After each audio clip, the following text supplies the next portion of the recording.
dear students, good morning. And all of you, very warm Teachers Day. Teacher is not only teacher.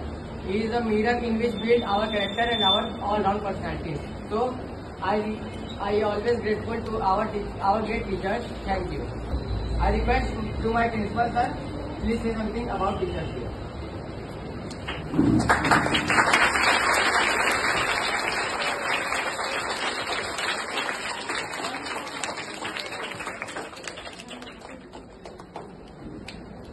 Satya convent school की लोकप्रिय प्रबंधिका श्रीमती वंदना दीक्षित जी हमारे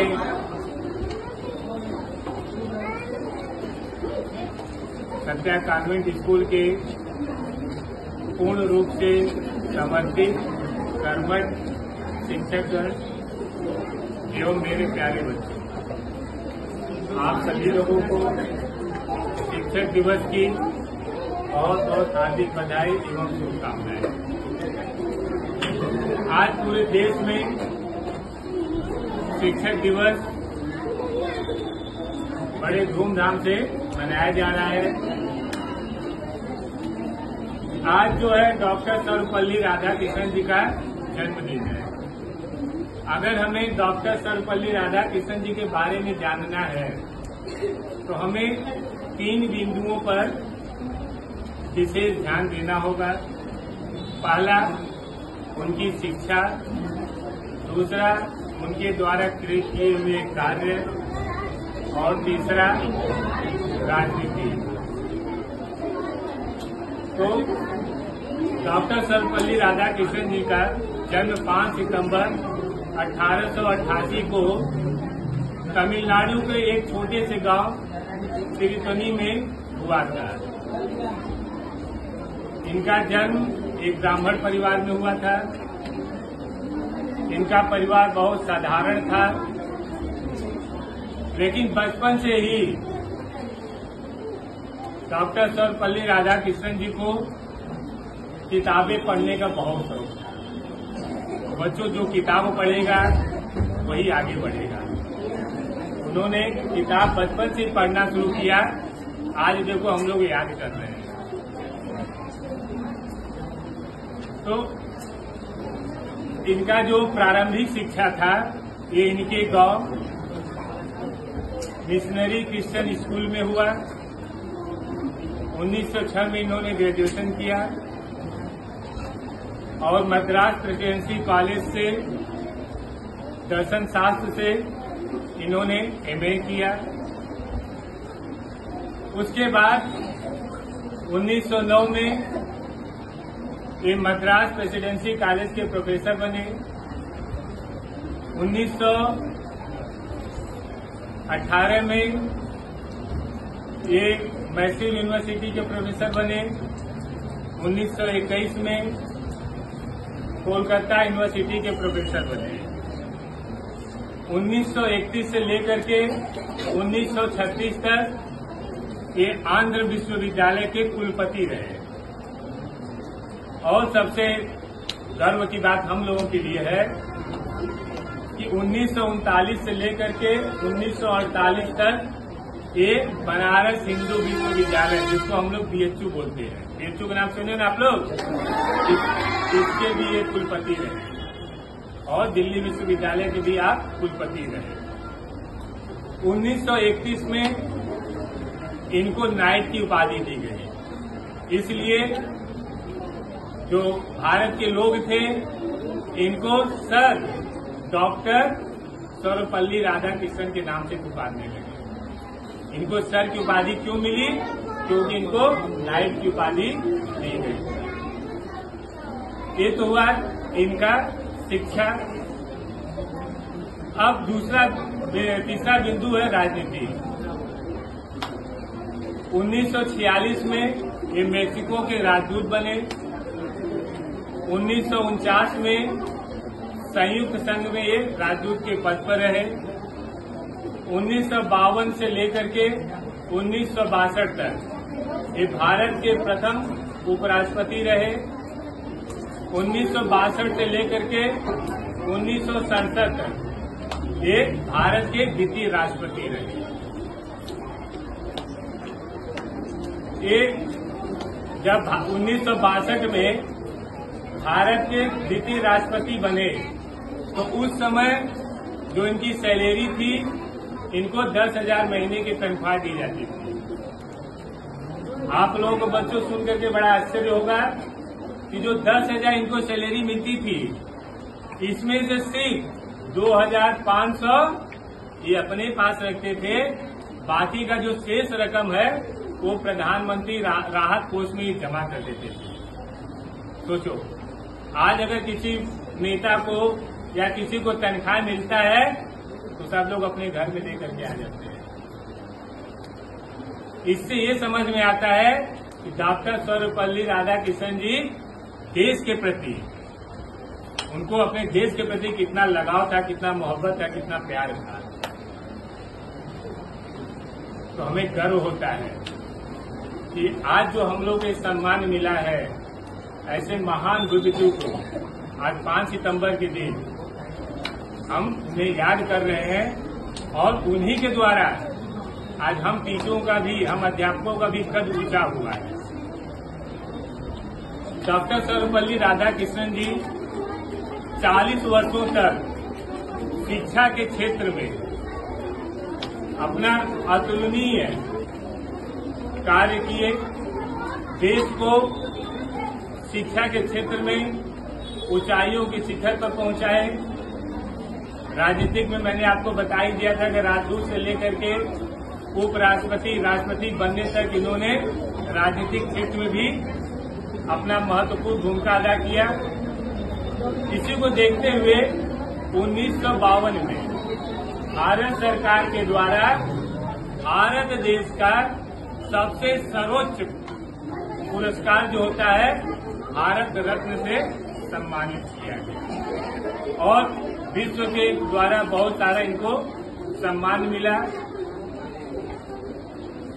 लेकिन अब प्रश्न ये उठता है बच्चों कि हम लोग शिक्षक दिवस क्यों मनाते हैं।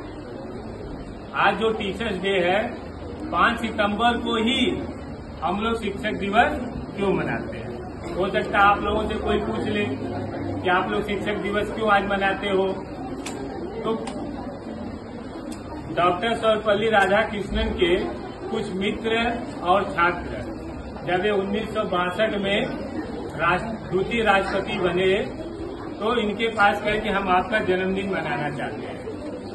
कब? 1952 में जब ये राष्ट्रपति बने तो इन्होंने कहा कि मेरे नाम से मेरा जन्मदिन मत मनाओ, क्योंकि मुझे शिक्षा के प्रति बहुत लगाव है।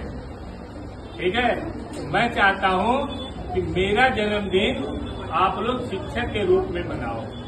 तब से बच्चों 5 सितंबर 1962 से 5 सितंबर 1962 से शिक्षक दिवस की यह परंपरा प्रारंभ हुई और अनवरत आज तक प्रत्येक वर्ष 5 सितंबर को हम सभी शिक्षक, सभी स्कूलों के जो शिक्षक हैं, पूरे गर्व के साथ, पूरे आदर सत्कार के साथ हम अपने, वो हमारे लिए गुरु ही हैं, इनका हम लोग आदर सत्कार के साथ पूजा इनका करते हैं, पर इनका चरण वंदना करते हैं, इनसे हम लोग आशीर्वाद लेते हैं कि आप जैसा तो हम बन पाएंगे कि नहीं बन पाएंगे, लेकिन कुछ भी अगर थोड़ा बहुत भी आपका गुण हम लोगों को मिले, जिससे कि हम लोग भी अपने समाज में कुछ कार्य कर सकें। अब दूसरा प्रश्न है कि जो शिक्षक हैं, आज जो आप लोग यहाँ पर आए हो, शिक्षक दिवस मना रहे हो, इसका उद्देश्य सिर्फ केक काटना नहीं होता है। ठीक है, ये आप लोगों का प्यार है।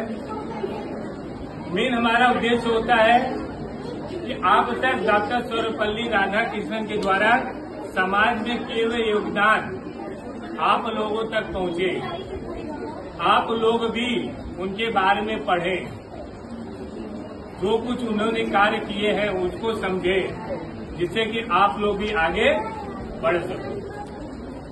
तो जो एक शिक्षक है, शिक्षक का मूल दायित्व होता है। तो यहाँ पर मैं शिक्षकों को भी 3 गुरुओं के रूप में यहाँ पर प्रस्तुत करने का प्रयास करूंगा। जो शिक्षक होता है एक माली के समान होता है। माली जानते हो आप लोग ने, जो बगीचे में रंग बिरंगे जो गुलदस्ता होते हैं, जो फूल होते हैं, उनको सींचते हैं, उनको सुंदर बनाते हैं, उनकी देखभाल करते हैं। तो ऐसे मेरे प्यारे बच्चों, आप लोग भी मेरे गुलदस्ता हो, आप लोग भी मेरे फूल हो, ठीक है। आप लोगों को जो हमारे यहाँ पर शिक्षक हैं, कैसे आप लोगों का विकास कर सकते हैं, कैसे आप लोगों को आगे बढ़ा सकते हैं, कैसे आप लोगों को हम अनुशासन दे सकते हैं, कैसे हम आप लोगों को संस्कार दे सकते हैं, जिससे कि आप लोग आगे चल करके अपने सपनों को साकार कर सको। दूसरा है कि जैसे आप लोग जानते हो, रावण के बारे में आप लोग सुने हो, रावण के बारे में सुने हो ना। जब रावण ने मां सीता का हरण कर लिया था, तो राम भगवान में और रावण में घनघोर युद्ध हुआ। राम जी रावण को धराशायी कर दिए, वह जमीन पर अधमरा पड़ा हुआ था। तो राम जी ने लक्ष्मण को कहा कि लक्ष्मण जाओ, रावण से कुछ शिक्षा प्राप्त करो, कुछ ज्ञान ग्रहण करो। तो लक्ष्मण जी को बड़ा आश्चर्य हुआ, अरे ये आप क्या कर रहे हो, यह दुष्ट जिसने हमारी मां समान भाभी का अपहरण किया, जिसके कारण इतना बड़ा युद्ध हुआ, इस अज्ञानी का के पास जाकर के मैं शिक्षा ग्रहण करूं। क्योंकि राम जी बड़े थे, उन्होंने लक्ष्मण जी को कहा मेरे आज्ञा का पालन करो। तो न चाहते हुए भी लक्ष्मण जी रावण के पास गए। तो रावण ने उन्हें राजनीति से संबंधित शिक्षा दिया। बच्चों, इससे हमें क्या सीख मिलती है? हमें शिक्षा या ज्ञान भले ही हमारे दुश्मन से ही क्यों न मिले, हमें सर झुका करके वह ज्ञान अर्जित कर लेना चाहिए। ज्ञान में हमें ये नहीं देखना है कि जो ज्ञान हमें मिल रहा है वह किसी छोटे व्यक्ति से मिल रहा है या किसी दुश्मन से मिल रहा है। अगर हमसे ज्यादा उसके पास ज्ञान है तो हमें वह ज्ञान सर झुका करके अवश्य लेना है, क्योंकि विद्या वहीं पर होती है जहाँ पर विनम्रता होती है। रावण ज्ञानी क्यों था? क्योंकि उसे चारों वेदों का ज्ञान था। उस समय उसके समान कोई ज्ञानी धरती पर नहीं था, इसलिए रामचंद्र जी ने लक्ष्मण जी को वहां पर भेजा। फिर महाभारत काल में भी थोड़ा सा आप लोगों को ले चलता हूँ। ठीक, जब भी धरती पर दुर्योधन जैसे अधर्मी पैदा हुए, तब भगवान को कृष्ण के रूप में धरती पर आना पड़ा, और अर्जुन जैसे शिष्य को उन्होंने जो गीता का उपदेश था, उस गीता का उपदेश अपने शिष्य अर्जुन को दिया। लेकिन वह गीता आज हर घरों में प्रासंगिक है, वहां से हमें ज्ञान मिलता है। तो भगवान भी सोचो, इस धरती पर आकर के अपना शिष्य बनाते हैं। यानी गुरु और शिष्य की परंपरा जो है यह प्राचीन काल से चली आ रही है। आप लोगों को अनुशासन में रह करके आपके शिक्षक के द्वारा जो आपको शिक्षा मिले, उस शिक्षा को आपको ग्रहण करना चाहिए, क्योंकि शिक्षक जो है वही आपको उस ऊंचाइयों पर पहुंचा सकता है, वही आपके मंजिल को पार कर सकता है, आपके सपनों को साकार कर सकता है। इसलिए जो भी शिक्षक आपको कार्य दे, जो भी शिक्षक अपना आप लोगों को मार्ग दिखाए, उस मार्ग पर आप लोगों को आगे चलते हुए अपने माता पिता, अपने समाज, अपने गुरुजनों, अपने देश का सम्मान करना है, आगे बढ़ना है। इन्हीं शब्दों के साथ मैं एक बार पुनः आप लोगों को शिक्षक दिवस की हार्दिक शुभकामनाएं देता हूं। धन्यवाद।